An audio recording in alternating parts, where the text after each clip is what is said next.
दोस्तों, अगर पूरी दुनिया में सबसे बड़ा बेशर्म वाहियात भिखमंगा देश कोई है तो वो है पाकिस्तान। ये ऐसे हैं कि आए दिन इनको कोई भी उठकर दो तमाचे लगाकर चला जाता है। तमाचे की बात से यहां पर है, कोई भी इनके ऊपर कभी भी अटैक कर देता है और ये लोग किसी का कुछ उखाड़ नहीं पाते हैं।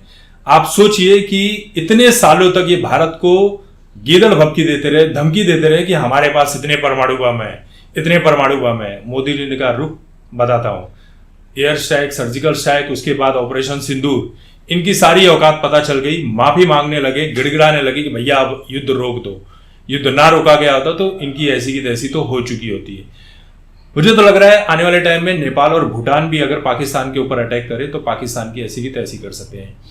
पाकिस्तान ने अभी क्या गलती की? पाकिस्तान ने बिना मतलब के कह रहे हैं कि अफगानिस्तान में आतंकी कैंप है, हमने उसको उड़ाने का काम किया और ये अपना जेट वगैरह लेकर गए और उस आतंकी कैंप के ऊपर इन्होंने जो भी बम वगैरह गिराए।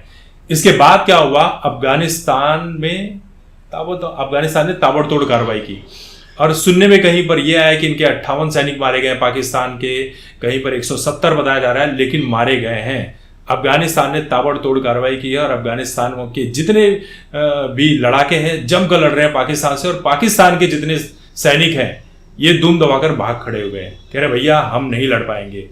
बताइए, इनके पास परमाणु बम है, जेट है, फलाना है, ढिमकाना है, और उधर अफगानिस्तान के पास ये सारी फैसिलिटीज नहीं है। हालांकि वो अलग बात है कि इंडिया ने अभी अभी कुछ 20-25 एम्बुलेंस दिए हुए हैं। उस एम्बुलेंस में क्या होगा ये तो इंडिया और पाकिस्तान वाले ही जानते हैं, और खासकर अफगानिस्तान वाले तो बिल्कुल ही जानते होंगे। उधर रसिया से हेल्प मांगने जाए पाकिस्तान तो भाई रशिया कह रहा है भाई मैं तो यूक्रेन में बिजी हूं। सऊदी अरब कह रहा है भाई ये तुमने टर्म्स एंड कंडीशन तो पढ़ा ही नहीं, तुम अचानक से युद्ध करना चालू कर दोगे तो ऐसा नहीं है कि हम तुम्हारी मदद करने के लिए चले आएंगे। उधर ट्रंप चीचा पहले से ही नाराज बैठे हैं कि उनको नोबेल पीस प्राइज मिला ही नहीं। वो कह रहे हैं कि भैया जिसको मारना है, जिसको काटना है, तुम लोग आपस में लड़ो मरो कुछ भी करो। चीन कह रहा है लड़ झगड़ कर हो रहा है तो मुझे बता देना, मैं आकर वो जमीन कैप्चर कर लूंगा। तो ये जितनी बातें हो रही थी, अब देखिए कोई कितना भी कहे यार, सूत्रधार इंडिया ही है। इंडिया अपने तरीके से पाकिस्तान की ऐसी की तैसी कर रहा है। पाकिस्तान के कितने टुकड़े होने वाले हैं ये पाकिस्तान खुद भी नहीं जानता है। बल्टिस्तान है, बलूचिस्तान है, सिंध प्रांत अलग लड़ रहा है, ले देकर वही पंजाब वाला पाकिस्तान बचेगा, और उसको भी क्या ही होगा वो पाकिस्तान वाले ही जानते हैं या तो ऊपर वाला ही जानता होगा।